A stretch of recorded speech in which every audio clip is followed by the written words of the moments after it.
Be more outrage. Obviously, the Biden administration would rather talk about other things besides immigration here. They'd rather talk about the Democrats' push for voting rights, which they claim have been stripped away from them from the Texas laws and the Georgia law and the Florida law and other stuff like that. But the Texas Senate yesterday did pass the GOP-backed voting bill. Still waiting on Texas House Democrats to show up. They have now been issued those warrants.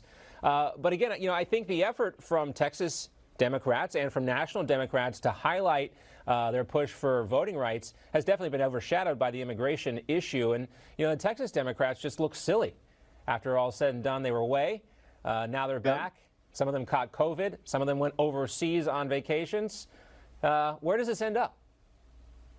Well, it'll end up with Texas passing. It's not a negative effect on voting rights of people that are alive or only want to vote once. It's only affecting the voting rights of those who are dead and of those who want to vote multiple times and of those who want to fill out ballots and pull them out from under tables and scan them after nobody is around to see the cheating other than the camera. So it's not affecting legal voting rights at all. It is making sure that legal voters' votes are not disenfranchised. And so, yeah, you're right, John. They're looking silly. But in the end, the votes will be there to end up passing voting reform, voting security, so that we quit disenfranchising so many people that are voting legally. They can run, but they can't hide. And just to be clear, the Texas voting laws affect you the same way they affect those Democrats. It's the same laws, right? Same. Yeah. You have to apply by the same rules. Exactly, they do. And these folks ran for this office. They wanted the job, and now they want to be in D.C. Well, they need to run for Congress to do that. Yeah, well, that's usually how it works. You got to run for national office if you're going to work in Washington, D.C. Texas Democrats, and it's only 4 months every 2 years that they are there. So not too much to ask for them to show up and do their job, is it, Congressman? No, in fact, it'd probably be a good thing to do Congress like that, just 4 or 5 months every other year. Yeah, that would have been a great thing too. The Trump administration trying to get a lot of the bureaucracy outside of Washington, D.C. What could have been. We'll have to wait and see, maybe in a couple of years. Congressman Louie Gohmert, great to see you as always. Thanks so much.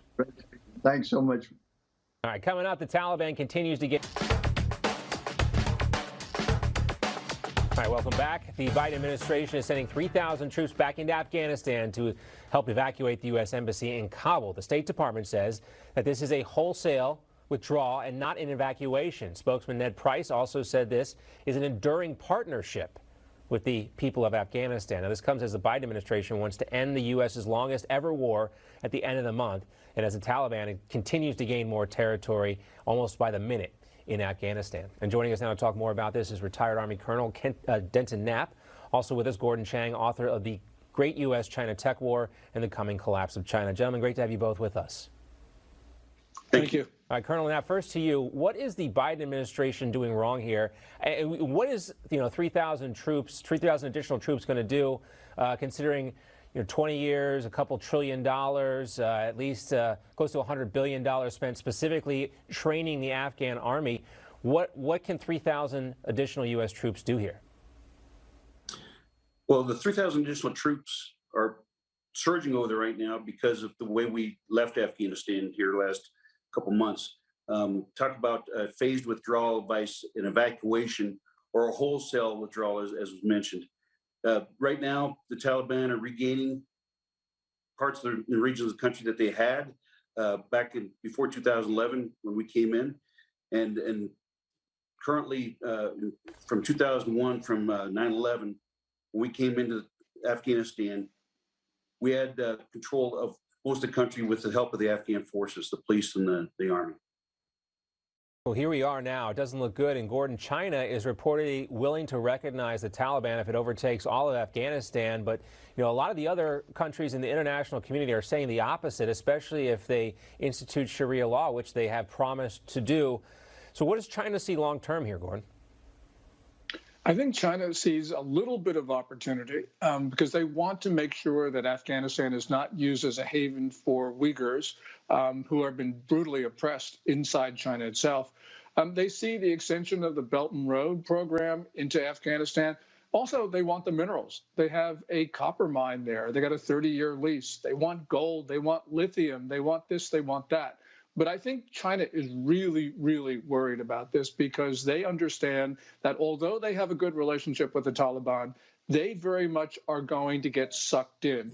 And one of the things about the U.S. withdrawal is that it creates instability on a Chinese border, which means that Beijing now has got to look at them rather than Taiwan or Japan or what else. It really is a diversion of focus. Yeah, it does seem like that, and this is obviously getting a lot of attention all over the world as you see the video and the rapid retreat of the Afghan forces. Colonel Knapp, when you hear Ned Price from the State Department say that this is a contingency that they plan for, do you buy that? Because it doesn't look like they planned for this contingency.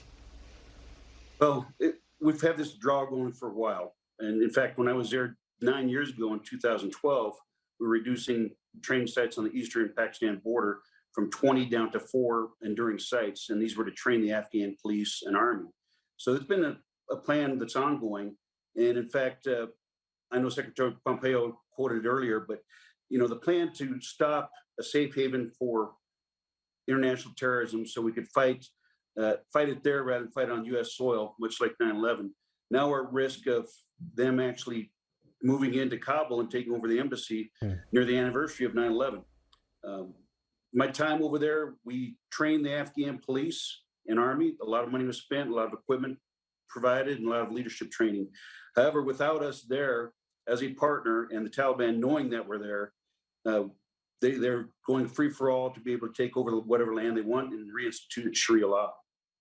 Scary times over there for sure. Let's talk a little bit more about China and what's going on Time reporters' logic. Now, meanwhile, on an episode of Joy Reid's show over on MSNBC, Reid and her panelists Eric Swalwell and Malcolm Nance blasted Republicans for everything from vaccine reluctance to supporting the election integrity effort. They compared the Capitol breach to the Charlottesville rally, and they also called all Trump supporters, including the ones who were there peacefully on that day, they called them racist and also compared them to terrorists, an insurgency, something like what we're seeing in Afghanistan right now.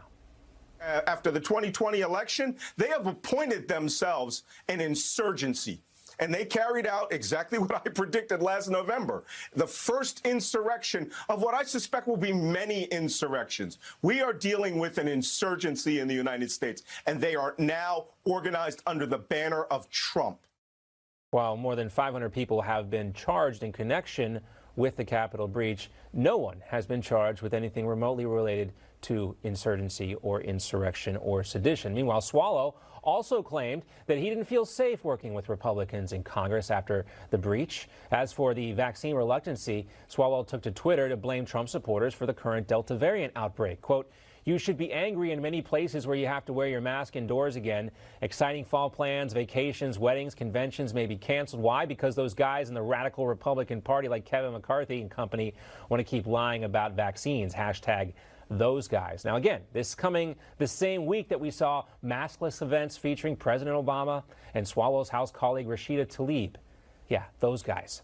Now, Swalwell also seemed to ignore new data out this week that shows only 27% of young black New Yorkers are vaccinated, in a Harvard study that showed that those with some of the highest vaccine skepticism are those with high socioeconomic status. Might be called sophisticated people, in other words. Now, this all changed. The rhetoric has really changed from the media and the left and the maskless abandoned by Democrats. That rhetoric has reminded us of what we heard from Jeremiah Wright. Remember Jeremiah Wright, Reverend Jeremiah Wright, who was President Obama's personal pastor? He was blasted for his comments on U.S. foreign policy in the Bush administration. Remember, he said it's not God bless America, it's God bleep America. I can't say it here on TV. This was 1 week after 9/11, and the video and Wright's comments resurfaced, and they were reported by ABC News and others during the 2008 presidential election. Now, during a speech referencing that, President Obama, then Senator Obama, the speech was called A More Perfect Union. He condemned Wright and cautioned against the exact kind of rhetoric that we are hearing from people like Malcolm Nance and Eric Swalwell and Joy Reid. Here's then Senator Obama. Instead, they expressed a profoundly distorted view of this country, a view that sees white racism as endemic and that elevates what is wrong with America above all that we know is right with America. A view that sees the conflicts in the Middle East as rooted primarily in the actions of stalwart allies like Israel, instead of emanating from the perverse and hateful ideologies of radical Islam. As such, Reverend Wright's comments were not only wrong, but divisive. Divisive at a time when we need unity. Now, you don't ever hear anybody condemning that type of rhetoric like that anymore. Maybe that's just something you say when you're running for president and you need the votes of white America to win. Either way, it is a million miles from where the current collective groupthink of the media and the Democratic Party lie, kind of like how far Martha's Vineyard is from the south side of Chicago, President Obama's adopted hometown. And joining us now to talk more about all of this, conservative activist and attorney Rogan O'Hanley, also known as DC Drano. Back with us as well, Aaron Elmoyer from Turning Point USA, an attorney and Republican strategist as well, and journalist at the Washington Free Beacon, Matthew Foley. Great to have everyone with us. You know, I think when you look at this, especially like even with Jennifer Rubin, you know, who once was a Republican, I guess, Rogan, you really see the disdain from the big corporate media for Americans in flyover country. They really don't like us, do they? No, they don't, and we've known that for a while now, which is why President Trump not only won in a historic victory in 2016, but why he added 12 million more votes in the 2020 election, despite 95% negative media coverage. We're sick of the coastal elitism, the Ivy League pompousness, and when you look at the actual data. Joy Reid says, Republicans are killing kids with their policies. The CDC's own data shows that less than 500 kids have died throughout the entire pandemic, which is very similar to the seasonal flu in terms of deaths, hospitalizations, et cetera. And it's less than how many kids drown per year. So, it's a very minimal risk of mortality to children, and yet they want to put them in masks and decrease their oxygen supply during the school day. This has untold effects, to say nothing of the suicides, drug abuse, and sexual abuse caused by these extensive lockdowns. So shame on these people for ignoring the data and only pushing fear-mongering tactics. Yeah, and we also saw an incorrect report in Texas this week from the media about the numbers of hospitalizations with kids, and also in Florida, the CDC conflating numbers, Aaron, to claim that there was a record number of cases in Florida when that was not the case. But, I want to talk about this Jennifer Rubin tweet. She talked about the decline of white America on Twitter yesterday in reference to the census numbers. And here's what she said, quote, "A more diverse, more inclusive society. This is fabulous news. Now we need to prevent minority white rule." Some of these people, Aaron, are so obsessed with the issue of race. So obsessed with the issue of race that they're pushing it on our children in schools with critical race theory as well. And this really has to stop, especially that America is now more diverse. So you're falling a category of white or black when that's not really the reality. Our families deserve better. Our country deserves better. In many cases, our children haven't been in school for well over a year. They need to learn basic life skills, math, science, reading. Instead, we're allowing fake science and politically motivated data to rule the world here. And what we really need is fact-based data that allows our children to get back in schools without masks to learn the core subjects that will make them better adults and better Americans and better people in society. And enough with the MSNBCs telling us that we're all such bad, deplorable Neanderthal thinkers. We know this isn't true, and the mainstream media is basically just a Democrat super PAC, and we have to realize we got to gather our own data and our own information, and Newsmax is a great start for that. Thank you for that plug, Aaron. We always appreciate those plugs. Matthew, when you look at the kind of, I guess, the condescension from the mainstream media that goes to middle America, eventually people reject that, and when I think the concern that they have is that they're going to see another insurrection, but they very well may. If they don't really address the concerns of the American public, they don't feel like they had their concerns addressed for, a couple of presidencies now, aside from President Trump's. Well, I said we have 2 journalists and 2 lawyers on this panel. If we had a used car salesman, we are going to be really cooking with gas over here in terms of trusted professions here. But yeah, look, it's no surprise that the mainstream media disdains people. And I think it's a large part because normal people don't watch CNN because they see Chris Cuomo virtue signaling about him being a COVID command center and then honestly having a pretty solid looking party. So they've hated us for a while. Jen Rubin has completely shifted from invade every country to I'm a progressive Democrat. It'll be interesting to see if she faults the Biden administration for the Taliban taking over Afghanistan like they're Alexander the Great, in terms of speed. But yeah, I mean, the media hates us, and that's why people turn to outlets like yours, outlets like mine, and, it's about time, honestly. Yeah, and we are the exception to the rule. These lawyers, these journalists, we are the exceptions to the We rule. do not hate them. Right, John, you right. and I do not hate We love America. And I know Rogan and Aaron do as well. I also want to talk about some more hypocrisy in the media, and that's when it comes to financial disclosures and stock purchases. Senator Rand Paul and his wife are catching a lot of flack right now for purchasing Gilead stock. This is the company that makes Remdesivir, one of the drugs that was talked about as a possible treatment for COVID-19. This has been getting tons of coverage in the mainstream media. But just a couple of weeks ago, Nancy Pelosi's husband was in the news for getting some stock purchases. But when Nancy Pelosi was asked about it, she simply said, I don't have any insight into my husband's stock purchases. Where's the curiosity, Rogan? The same kind of curiosity for Nancy Pelosi and her husband's stock purchases that they have for Rand Paul and his wife's? Well, you're never going to see it. We don't have a real media besides a few like Newsmax and others that actually hold our elected leaders accountable and apply standards equally across the political spectrum. Nancy Pelosi is the queen of D.C., arguably the most powerful woman in Washington, D.C., so she's above the law. This is how Democrats operate. If you remember, it wasn't so long ago that Hillary Clinton, her emails were subpoenaed and her BlackBerry devices, and then they were, wiped clean with bleach bit and smashed with hammers and, was never held accountable. If I did that, I'd still be in jail, probably without even a trial based on what we're seeing with the January 6th defendants, since I don't vote the way they want to vote. So, this is a crumbling empire. It's rife with corruption, and the American people are truly sick of it. And we're starting to see that grassroots uprising across the country, especially at these school board meetings. And at the same time, we see Nancy Pelosi, the Speaker of the House, calling for raises for congressional staff members. They want to set the ceiling now at $200,000 for the highest paid staffers. That's a lot of money, Aaron, for people working in Congress where nothing's working, quite frankly. That is a lot of money, and it's certainly not deserved. And it's impossible to understand how we have two standards of justice in the United States, one for liberals and one for conservatives.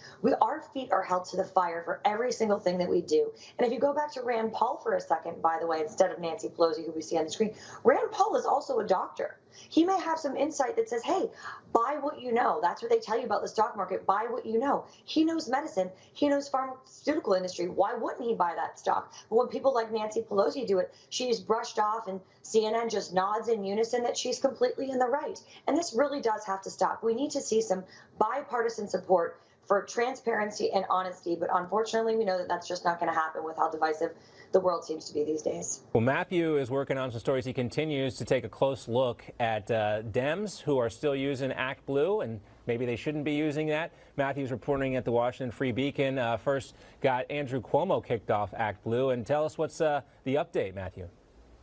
Absolutely, I would love to do that. I would say it's also Tom Malinowski is hit for violating the Stock Act. He's a Democrat in New Jersey, who people don't really seem to care about him violating these laws either. But on Act Blue, I reported last week that Act Blue set a precedent that no one really paid attention to last summer when they removed a 19-year-old Democratic nominee for state legislature from the platform because he circulated revenge porn when he was 12 years old, I think. And they removed him. Okay, so, well, that is a line in the sand that is drawn because it says that you don't have to be charged with the crime. You just have to say that you did something wrong, and then Act Blue will summarily remove you. So I simply reported it's interesting that in light of the standard that Act Blue set, that Andrew Cuomo remains on. His crimes or his alleged crimes are objectively far more serious and far more numerous than what this kid did. Since I reported it, I did a list of 10 Democrats who remain on Act Blue who are pedophiles, sex criminals, wife beaters, and one of them is dead, and he remained on Act Blue as of Tuesday. As of my reporting from Tuesday, Act Blue has since removed 2 of the 10 Democrats who sit on the platform. But if you want to donate to Tom Carper, senator from Delaware, who beat his wife, you can do that. He admitted he beat his wife in court depositions. If you want to donate to Justin Fairfax, who allegedly raped, I think, multiple women, he's not even running for office, you can do that. So it'll be fascinating to see who's next for Act Blue to remove. I'm very much sticking on this story today and going into next week and beyond. We are following it with you, right along there with you. Matthew Foley, thanks so much. DC Drano, Rogan O'Hanley, Aaron Elmore. We'll see you guys all back. We got Meme Team coming up in the 1:30 portion of the show. Still ahead this hour, correctional officers rescue an inmate. It was all caught on camera. Wait till you see that and more. Your catch-up is next. All right, hello and welcome. Noon here on the East Coast, 9 a.m. on the West Coast. I'm John Bachman. Thanks for joining us. President Biden headed to Camp David for the weekend as the Taliban takeover of Afghanistan continues. The Biden administration also announcing yesterday they are sending 3,000 troops to the capital city of Kabul to help with the evacuation of the U.S. Embassy. Let's find out more now from Newsmax White House correspondent Emerald Robinson. Hi, John. Well, as of this morning, the Taliban essentially controlled all of southern Afghanistan. Only 3 major Afghanistan cities remain in the control of the Afghani government, and one is currently under siege as we speak. State Department Ned Price announced that the United States would be drawing down its embassy personnel yesterday. In fact, President Biden decided to send 3,000 U.S. troops in order to aid in that effort. But Ned Price saying that the embassy will remain open. We're planning for all contingencies. This was a contingency, in fact, that we had planned for. So I'm not going to entertain hypotheticals. I'm not going to go into what additional contingencies may arise. But it's very important to say that our embassy remains open and our diplomatic mission will endure. It's unclear how many personnel that will actually leave at the embassy. It has about 4,000 personnel, 1,400 of those being American citizens. Ned Price had a hard time in that briefing. In fact, the Biden administration having a hard time overall with this withdrawal. One of its strongest critics is Biden's predecessor, former President Donald Trump, who actually begun the withdrawal with an agreement with the Taliban, criticizing Biden once again today, saying, quote, tragic mess in Afghanistan, a completely open and broken border, crime at record levels, oil prices through the roof, inflation rising and taken advantage of by the entire world. Do you miss me yet? And missing in action is Joe Biden, who left for Delaware yesterday, headed to Camp David today. But his Secretary of the Department of Homeland Security was actually found on the U.S. southern border yesterday, a place most Biden officials tried to stay away from, where he announced some startling numbers. The rise in encounters of migrants at the southern border began in April of 2020, last year, but the increase is most certainly sharper over the past several months and greater than in June. Allow me to share with you the CBP enforcement numbers for July. 212,672 persons were encountered attempting entry along the southwest border, a 13% increase over June 2021. The DHS chief continued to refer to the situation as challenging rather than call it a crisis. And it's certainly been a challenging week for the Biden administration that had hoped to take a victory lap on getting one step closer to its big spending dreams and President Biden's progressive economic agenda. John? All right, Emerald Robinson for us in Washington. Now to COVID and the ongoing pandemic. The FDA is authorizing a booster shot for the Pfizer and Moderna vaccines. There is growing evidence to suggest that immunocompromised patients don't have as strong of protection against the virus even after 2 doses. The CDC isn't the only one having trouble with the data either. Also, take a look at this correction from the Texas Tribune. They initially reported over 5,000 children have been hospitalized during a 7-day period in August, but the actual number was 8,000. The bigger number represented all the hospitalized kids since the beginning of the pandemic. This, of course, after the CDC flooded the numbers a little bit when it comes to Florida's hospitalizations. Meanwhile, a legal challenge to Indiana University's vaccine mandate comes up short. Trump-appointed Supreme Court Justice Amy Coney Barrett rejected the students' emergency application for an injunction against the mandate before the start of this school year. The students and their lawyers claim that they have a, quote, constitutional right to bodily integrity, autonomy, I should say, and of medical treatment choice in the context of a vaccine mandate. Let's welcome in now Texas Congressman Louis Gohmert to talk more about this. He's also a former judge. Congressman, great to see you.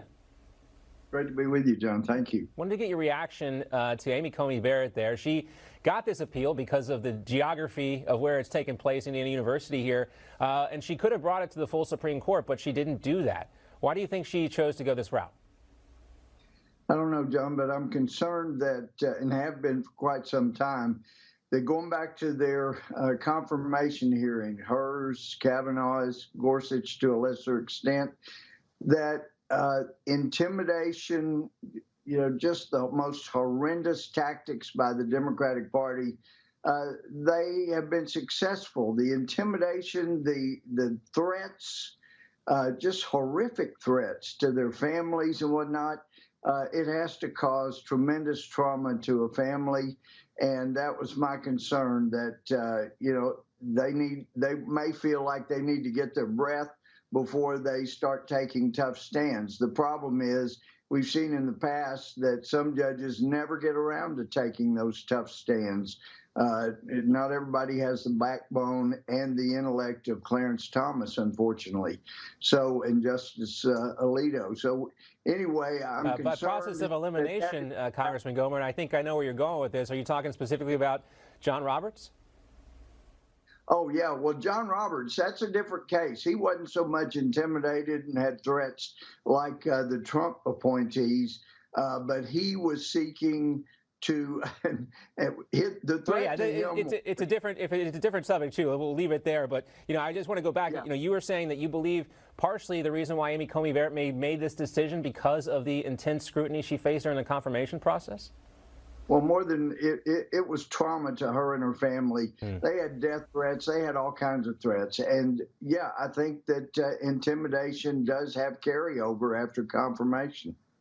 Well, we do see, still see that kind of heavy-handed approach from so many when it comes to vaccine mandates and to mask mandates. Arnold Schwarzenegger comes to mind, who said, screw your freedom. But let's talk about immigration right now and Homeland Security Secretary Alejandro Mayorkas and his visit to the Texas border yesterday. Here's what he had to say.